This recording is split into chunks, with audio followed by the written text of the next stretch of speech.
Should you weigh yourself daily? I get it, jumping on the scales and not seeing the number you want to see can be depressing, especially if you've been dieting well, training hard, and all of a sudden the scale weight's up a kilo from the day before. But what I'm going to go through today is why you should start trying to weigh yourself multiple times per week, if not daily. Because the amount of people who I jump on calls with and ask them, so what's your current weight now? And they don't know because they've not jumped on the scales for months. And I get it, because it causes anxiety, it makes you nervous, you don't want to see what the number is in case it's not good. But whereas if they just kept weighing themselves the entire time and not being afraid to jump on, then we could have kind of nipped it in the bud early on, rather than all of a sudden not weighing yourself for 6 months and the scale weight's up 5 kilos. So that's going to bring me on to the first thing. When you are weighing yourself daily, you need to remove the emotional attachment to the scale. The scale weight's going to fluctuate like mad on a day-to-day basis.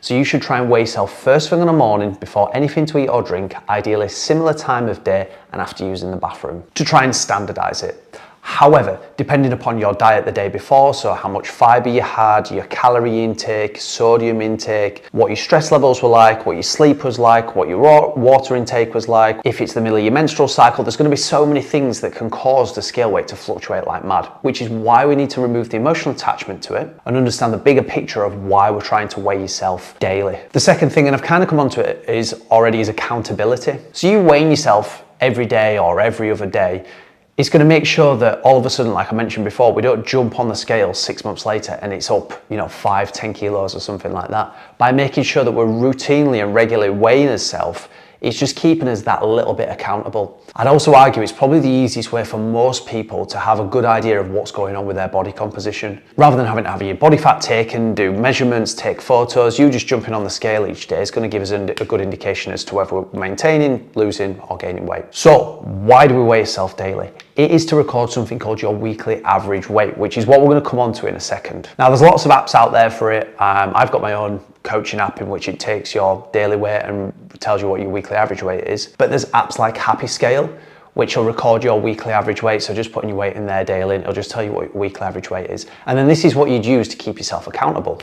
Because you can see from one week to the next if your weekly average weight is going up. Yes, if it's going up by half a kilo or a couple hundred grams or something, it's nothing to worry about. But all of a sudden, if we see a trend over a couple of months where the scale weight's rising by a kilo and we're not trying to gain weight, that's where we can start to then thinking about reducing his food intake to slightly bring that weight back down. And that could just be as simple as skipping a meal, skipping breakfast for the week, consciously thinking about reducing your snacks. And it allows us to just stop it early rather than his weight just spiraling out of the control. So I'm going to go through weekly average weigh-ins and how we do it. So what you would do is, like I've already mentioned, but I'll recap it anyway, you would weigh yourself first thing in the morning, before anything to eat or drink, after using the bathroom, minimal clothing, scales in the same place, and ideally roughly the same time of day. You'd record your weight, and then however many weigh-ins you get, you'd divide by that number. So let's say you managed to weigh yourself 5 times that week, you'd add up your 5 weigh-ins and then divide by 5. You could do the same for 4, 6, 7, whatever it is. Now I'm going to show you some examples of why we should use the weekly average weight and why you should remove the emotional attachment from the single day weigh-ins.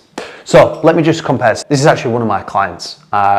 And if we was to look at his individual weigh-ins on some days, we'd be freaking out and panicking thinking, oh no, he's gained weight. But when we actually look at the average, you can see we're losing just over half a kilo on a weekly basis. But if we were to look at some of these single day weigh-ins, that wouldn't be the case and we'd start to panic and freak out. And this is probably one of the biggest things that early on I have to really work with people, to try and remove that emotional attachment and just think, look, it's just a number, it's what the weekly average weight is that's the most important and where we make changes based upon this number. So we've got week 1 here. All these weigh-ins are in kilos, by the way. So week 1, you can see on Monday we've got 110.4, Tuesday 110.4, Wednesday it goes up to 110.8, Thursday goes down to 110.1, Friday's at 110.2. We then dip down on Saturday to 109.2, but then Sunday shoots back up to 110.2. So this, you can already see there, like if we were to wake up on Sunday after the day before being at 109.2, we might be a little bit disappointed ourselves. But when we see the weekly average weight here, we've got 110.19.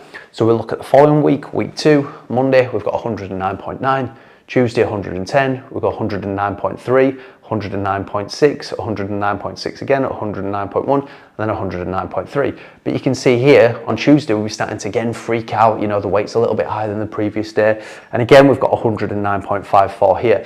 Now week 3 is where it gets quite interesting. So we start at 108.9, shoot up to 109.3, see how we come back to 109.1, we go back down to 108.9, 108.3, 108.6 and 108.8. So you can see again we've jumped here to here, obviously we've jumped up again here, and it could be really disheartening, but again when we look at that weekly average weight, we're actually down, what's that, half a kilo from the previous week. So this is why I would recommend that you do try and weigh yourself daily, and you use an app like Happy Scale to record your weekly average weight, and this is just something you do forever. So then that you don't have to track your nutrition if you're wanting to, maintain your weight, but all of a sudden if we start seeing this scale weight going up, that's where we can start to thinking about reducing his food intake somewhere. So hopefully that's answered up how to do weekly average weigh-ins and why I think you should be trying to weigh yourself daily on most days. If you disagree with me, you got any questions, comments on it, please leave them in the comments below or send me a DM on Instagram.